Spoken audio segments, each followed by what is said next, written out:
Bismillahirrahmanirrahim. Assalamualaikum. Jangan lupa like, comment, and subscribe. Bye. Bismillahirrahmanirrahim. Assalamualaikum warahmatullahi wabarakatuh.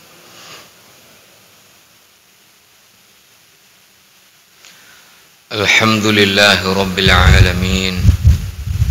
Wassalatu wassalamu ala sayyidil mursalin Nabiyyina Muhammadin wa ala alihi wa ashabihi ajma'in. Amma ba'd.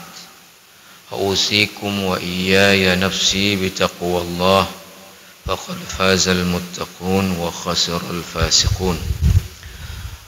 Hadirin hadirat sidang jamaah salat subuh yang dimuliakan Allah. Alhamdulillah atas nikmat rahmat dari Allah, taufik hidayahnya, kita baru saja dapat melaksanakan salat fardu subuh kita di awal waktu secara berjamaah di rumah Allah yang mulia ini. Ini sebuah nikmat besar di mana pada waktu yang sama masih banyak saudara-saudara kita masih dalam keadaan tidur, sehingga sholat subuhnya tidak di awal waktu dan tidak berjamaah. Masih banyak juga saudara-saudara kita yang tidak sholat subuh. Alhamdulillah Allah beri kita kefahaman, keyakinan akan keutamaan sholat-sholat fardu kita kerjakan di awal waktu berbanding bukan awal waktu. Bagi kita laki-laki, kita kerjakan sholat-sholat fardu di awal waktu secara berjamaah di mana adzan berkumandang. Mudah-mudahan kita senantiasa menjadi ahlul masjid, orang yang mencari masjid ketika waktu sholat-sholat fardu. Banyak sekali kelebihan keutamaan yang sudah kita sampaikan yang lalu. Alhamdulillah setelah selesai sholat, kita masih punya waktu, kesempatan untuk kita duduk di dalam majelis halaqah ilmu syariah. Majelis yang pertama diminta oleh Rasulullah SAW untuk diperbanyak di dalam kegiatan masjid dan bagian daripada memakmurkan masjid. Dan bagi kita yang ada halaqah-halaqah majelis ilmu untuk kemudian memanfaatkannya, yang sudah juga kita sampaikan hadis-hadisnya. Kembali pada subuh yang mulia ini, kita masih di pengantar tentang kajian fikih. Yang lalu kita sudah membahas tentang apa itu syariah secara bahasa dan secara istilah. Selanjutnya para ulama membagi kajian syariah itu untuk sistematika dalam pengkajian dan penulisan kitab-kitab kepada 3 bahagian besar. Ada bahagian yang disebut dengan al-ahkam al-i'tiqadiyah, tuntunan-tuntunan Allah yang terkait dengan tataran keyakinan. Ada yang kemudian adalah al-ahkam al-amaliyah, hukum-hukum atau ketentuan-ketentuan Allah yang terkait dengan perbuatannya seorang mukallaf. Ada yang kemudian bagian ketiganya adalah yang terkait dengan sikap dan perilaku, yaitu akhlak. Yang bagian keduanya adalah fikih. Kemudian kita sudah membahas tentang apa pentingnya bagi setiap muslim mempelajari syariah. Itu yang sudah terakhir kita bahas kemarin. Sekarang kita sambung apa yang dibahas di kitab pengantar tentang kajian fikih ini, Al-Madkhal li Dirasatil Fiqh Al-Islami, adalah tentang khasaisus syariatil islamiyyati wa mumayyazatuha.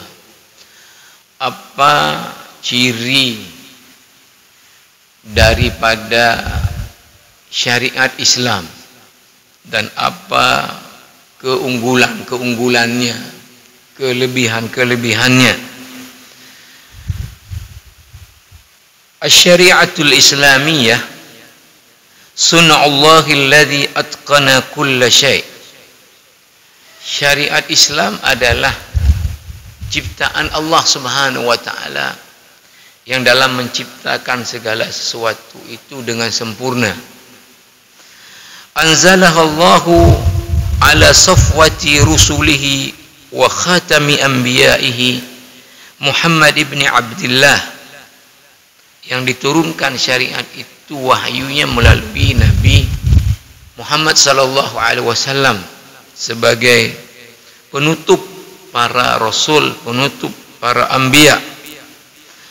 Litakuna nuran wa hayatan lil ibadi, untuk menjadi petunjuk, tuntunan dalam kehidupan bagi hamba-hamba Allah Subhanahu wa taala. Wa kadzalika auhayna ilaika ruham min amrina ma kunta tadri mal kitab walal iman walakin ja'alnahu nuran nahdi bihi man nasha'u min ibadina wa innaka latahdi ila siratim mustaqim. Ini yang menjadi dalil tadi.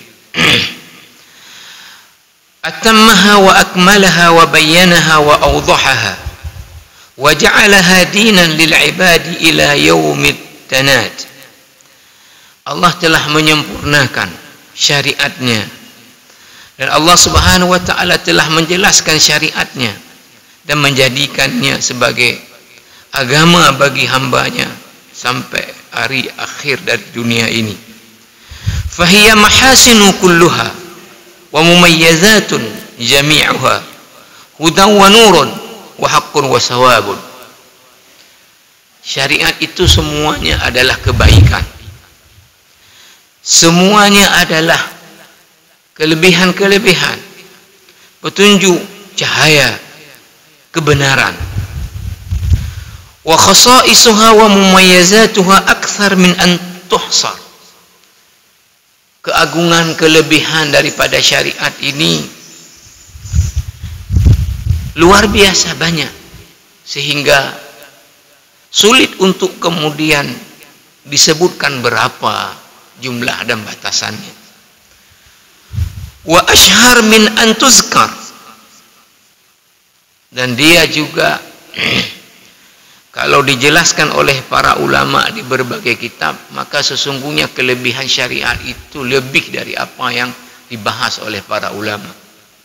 Wa qad basatal qawla fiha ahlul ilm wa allafu fiha al muallafatil khassati wal 'ammah.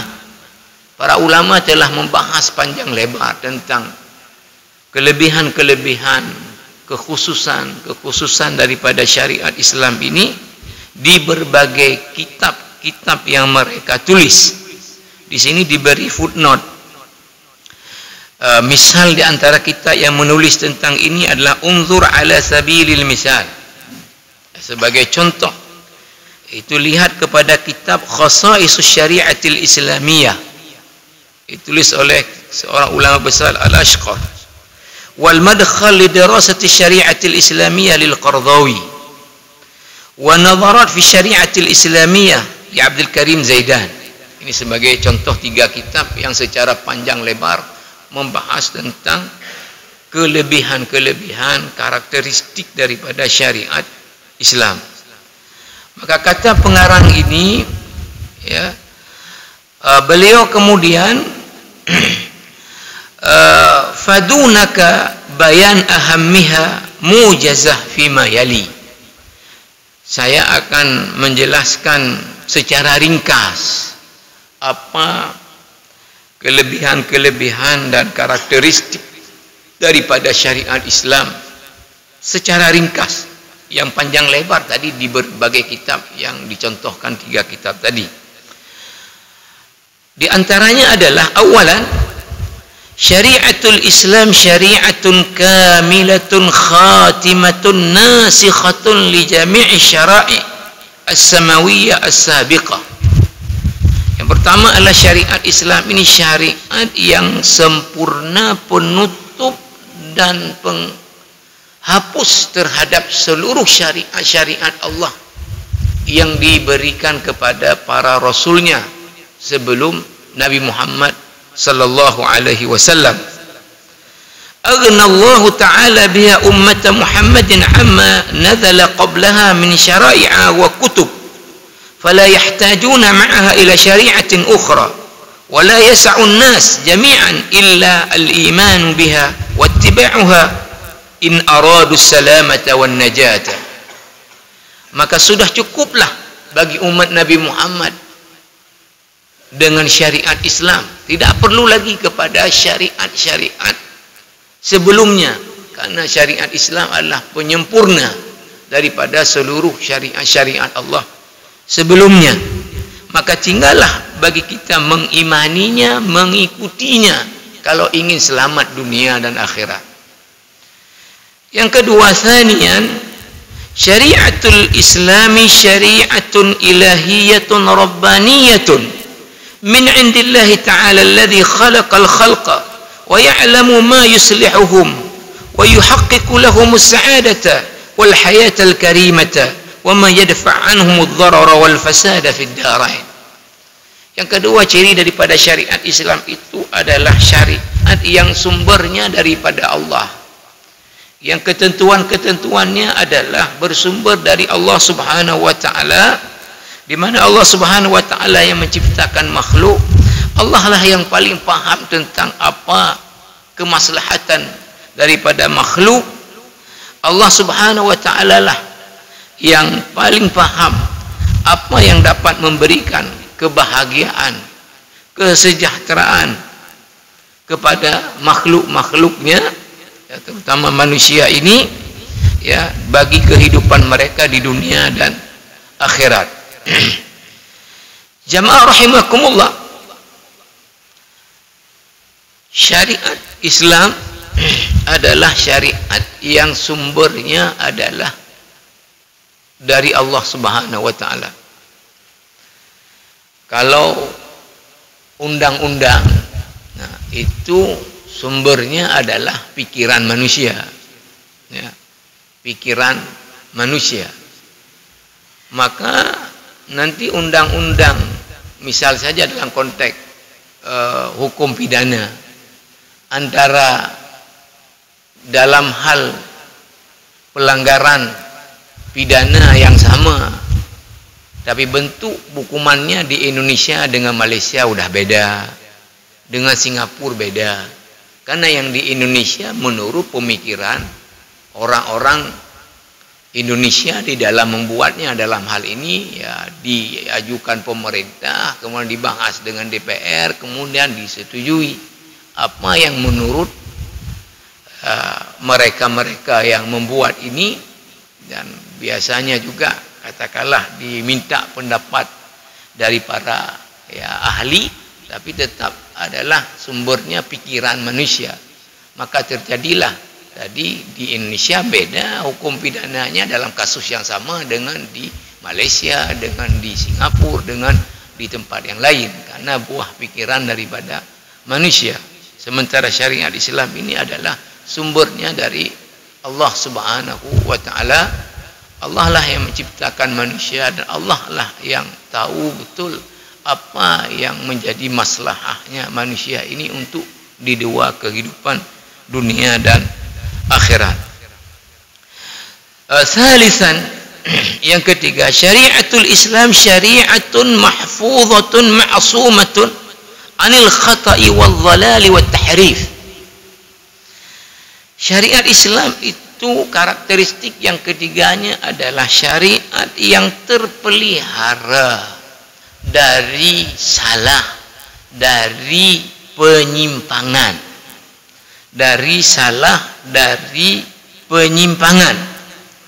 Ala raghmi min syubahatil a'da'i wa harbihim laha, sekalipun luar biasa usaha musuh-musuh Islam untuk membuat propaganda, untuk membuat usaha-usaha ya, untuk mengacaukan ya ajaran Islam ini dengan berbagai macam upaya-upaya yang mereka lakukan untuk supaya syariat ini ya bisa menyimpang ya. Tapi sekalipun usaha mereka begitu luar biasa, tetapi syariat Allah ini adalah syariat yang terpelihara dari kesalahan dan penyimpangan. Wa tulil ahadi min asrin nubuwati wa kasratin naqalati laha. Sekalipun juga periode turunnya wahyu ya, dari zaman dulu Rasulullah hidup sampai dengan zaman kita sekarang sudah lebih daripada 14 abad, tapi syariat ini kemudian tidak berubah, syariat ini tidak bergeser ya. Sekalipun perpindahannya dari generasi ke generasi, ini naqalah tadi ya, karena para ulama mengatakan bahwa ya, sistem di dalam belajar untuk ilmu syariat itu metode yang the best, yang terbaik itu adalah metodenya adalah metode Allah kepada Jibril, Jibril kepada Nabi Muhammad, Nabi Muhammad kepada para sahabat, dan sahabat kepada para tabi'in. Apa metodenya? Talaqi dan mulazamah. Talaqi dan mulazamah. Artinya apa? Mengambil langsung daripada gurunya. Kemudian tentu kalau mengambil langsung harus selalu ada ya dengan gurunya, face to face. Maka saya lihat, mohon maaf ya,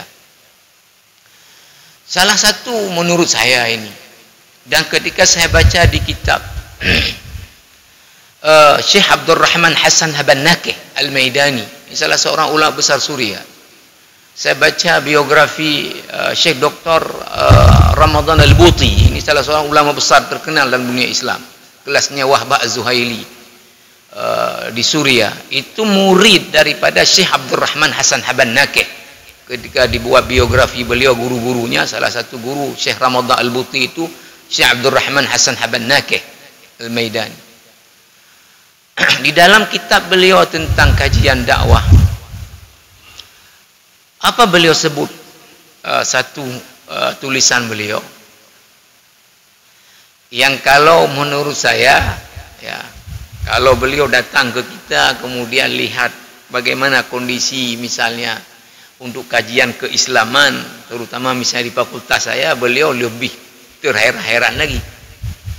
Kalimat beliau di dalam kitabnya, asbahtu la u'minu ya, saya menjadi tidak percaya bahwa sistem pendidikan perguruan tinggi yang ada itu di Timur Tengah, menurut beliau, bukan di kita, itu bisa melahirkan seorang dai yang mu'ahal, yang betul-betul mumpuni untuk menjadi dai lewat jalur sistem pendidikan perguruan tinggi, kecuali apabila orang itu bermulazamah lagi kepada syekh-syekh yang mumpuni di bidang ilmu masing-masing.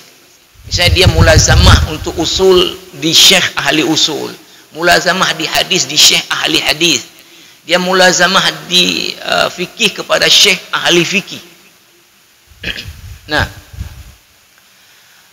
apa yang beliau sebut itu bahwa ya, di kita termasuklah dalam hal belajar ilmu syariah, tapi metodenya ikut ke metode barat. Apa maksud ke metode barat adalah ya, pertama ya, pakai pengantarnya yang bahasa Indonesia ya, buat makalahnya. Sistemnya apa? ya buat makalah. Kemudian tampil. Nanti ujian, nggak ada ujian juga dalam bentuk buat makalah. Udah keluar nilainya A. Maka ajib kalau saya bilang ini menjadi fenomena, ya, keajaiban dunia. Ada profesor sekarang di kita di bidang fikih nggak bisa bahasa Arab, nggak bisa bahasa Arab. Ada profesor di tafsir nggak bisa bahasa Arab yang mumpuni. Kalau sodorkan kitab nggak ada baris langsung angkat tangan. Mustahil. Jadi kalau sesungguhnya kita mau jujur, kalau seseorang itu dikatakan alim di dalam ilmu syariah, apapun ilmu, itu harus diawali dia alim dulu dalam bahasa Arab. Kalau enggak mungkin. Enggak mungkin. Karena syariah ini tadi sumbernya wahyu. Ada dalam Al-Quran, Al-Quran dalam bahasa Arab. Ada dalam hadis, hadis dalam bahasa Arab. Oke. Dijelaskan Al-Quran itu oleh para ulama, kitab tafsir itu bahasa Arab. Oke, ada tafsir bahasa Indonesia, tetap dia merujuk penjelasan itu ke dalam kaidah-kaidah kebahasaan, makna-makna kebahasaan, kepada ilmu bayan, ilmu ma'ani, kepada ilmu nahwu, kepada ilmu saraf. Begitu juga hadis, oke, disyarah oleh para ulama di kitab syarah-syarahan hadis, misalnya Fathul Bari mensyarah Sahih Bukhari, tapi disyarah dalam bahasa Arab. Nanti penjelasannya juga ini. Maka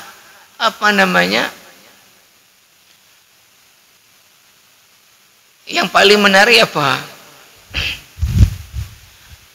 Ketika kami datang ke Universitas Leipzig di Jerman Timur dulu, maka dia komunis awalnya, ya.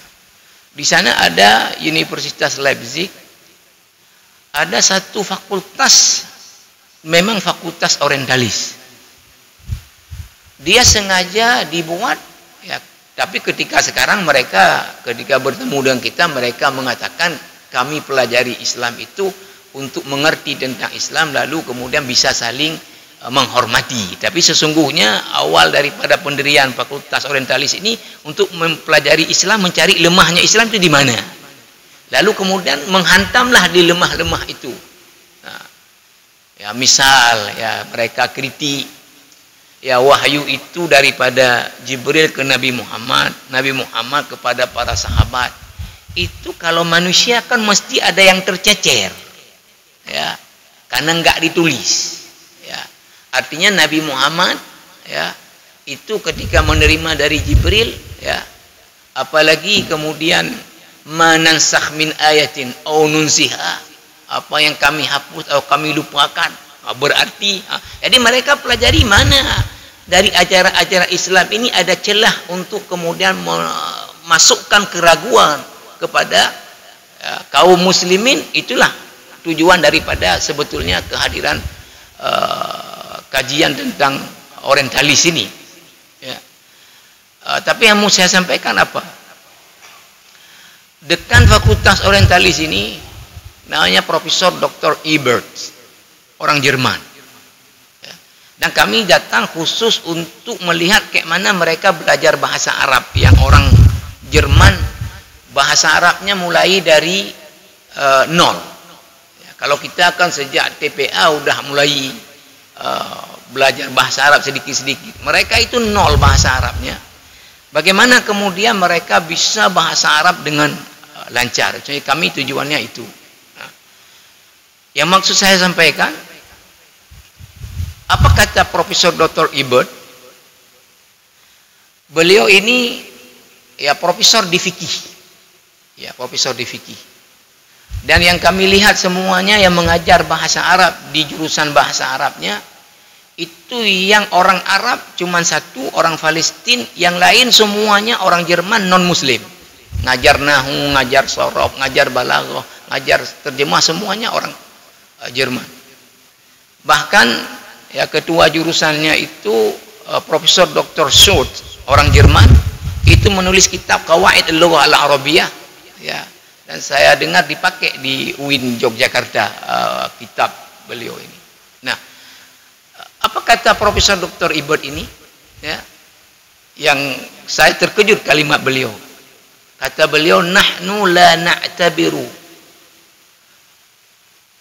ahadan annahu alim fi syari'atil islamiyah illa wa huwa alim fil lughah al-arabiyyah. Kita enggak menganggap seseorang itu alim dalam ilmu syariah kecuali dia alim dulu di bahasa Arab. Maka kalau mau lihat sebetulnya seseorang itu sejauh apa dia kemampuan di ilmu syariahnya, kemampuan bahasa Arabnya dulu setingkat apa? Ya, setingkat apa? Nah, jamaah rahimakumullah.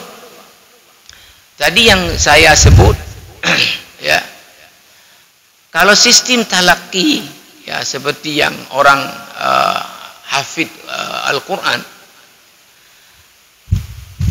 Allah kepada Jibril ya sistem talaqi, Jibril ke Nabi Muhammad adalah sistemnya talaqi mulazamah, Nabi Muhammad kepada para sahabat sistem talaqi dan mulazamah. Sehingga apa? Ya, orang ketika mengambil ke gurunya itu ilmu, ya, dia langsung kalau di Quran melihat ke mana mulut gurunya, dari mana keluar hurufnya. Kemudian setelah itu dia disuruh ulang oleh gurunya, sudah betul enggak apa yang dia baca. Nah, itu kan mulazamah. Nah, sehingga sebetulnya ya dalam bahasa kita kalau orang udah lulus satu jenjang itu kan kemudian dapat ijazah. Kalau orang Malaysia sebut sijil. Ijazah itu asli bahasanya dari bahasa Arab. Dari kata ajaza yujizu ijazah masdarnya. Apa makna ijazah itu adalah artinya memberikan izin, membolehkan. Ini makna sederhana dulu. Membolehkan seseorang untuk mengajarkan ilmunya ke orang lain. Itu makna ijazah. Ajaza yujizu ijazah. Jadi ketika seorang guru melihat muridnya itu dalam ilmu atau kitab yang beliau karang itu sudah mumpuni betul dari A ke Z, disuruh baca dari A ke Z, kemudian disuruh jelaskan, diajukan pertanyaan, sudah menguasai betul semuanya, baru diizinkan kamu ajarkan orang lain kitab saya. Itu makna ijazah. Maka dengan sistem tadi ya, orang yang diberi izin oleh gurunya itu, guru sudah melihat ini orang mumpuni betul ilmu yang saya ajarkan dia untuk dia ajarkan orang lain ya, sehingga enggak mengajarkan yang salah kepada orang lain. Itu makna sebetulnya ijazah yang kemudian jadi bahasa Indonesia. Kalau bahasa Arab itu ijazah, ajaza yujizu ijazah. Artinya seorang guru membolehkan muridnya mengajarkan ilmunya kepada orang lain setelah gurunya melihat itu adalah sesuatu yang mumpuni.